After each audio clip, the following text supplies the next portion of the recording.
சேர்ந்து செதுக்குன ஈரநலம் இது பாறையா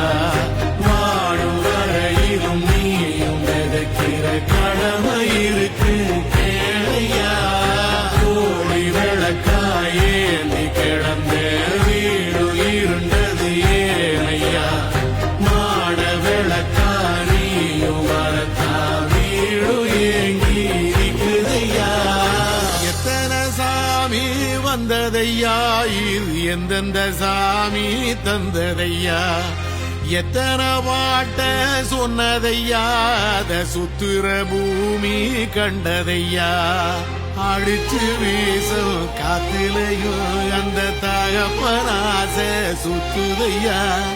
வெடிச்சு பூக்கும் வேலையிலும் ஒரு வம்சத்து கதையே உள்ளதையா